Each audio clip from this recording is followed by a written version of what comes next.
throughout the African diaspora, whether I am in the gym, in the steam room, whether I am on the court, okay, whether I am on the bus or on the train, black people, African people continue to argue about what is happening in Burkina Faso. Blacks all over the world, from the UK, Europe, the Americas, the Caribbean, Jamaicans, Haitians, Brazilians, and so on. Blacks in Africa, blacks in the Middle East, in China, are all talking about what is happening in Burkina Faso, and all are praying for Ibrahim Traoré to succeed. Honestly, I do feel that he has to succeed. If Ibrahim Traoré is taken out, it means that the revolution could fail. And this is why I do believe the negative of the revolution that Burkina Faso is leading for the Africans is that we do have just one Ibrahim Traoré. And we've seen something like this before. When one person is taken out, the revolution dies.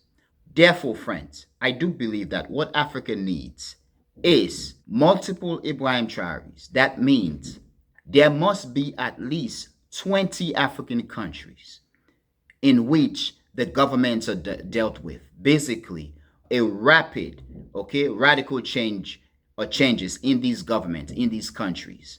And I'm talking about at least 20 countries. And I do not mean any violence and no civil war. Nothing that could destroy, or destabilize the people's lives. I mean radical changes that basically sweep out the current government and leaders of these at least 20 African countries. I believe that if we have at least 20 countries with leaders such as Ibrahim Traoré, because of what is happening and the fact that the West continues to come at them, the prospect for the solidification of unity, I think, will be stronger. So, friends, let's say that the government of Liberia or Liberia is led by a revolutionary government. Perhaps more or less like what is happening in Burkina Faso. We do have our own Ibrahim Traoré.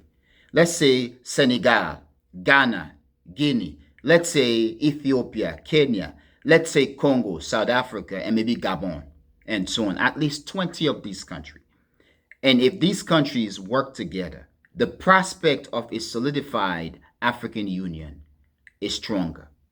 In this case, as much as Ibrahim Traoré is doing great, and we should all pray for his survival and his success, if he is taken out, God forbid, it creates problem, and whoever may fill the void of his absence could be another African assholes that have no regard for the people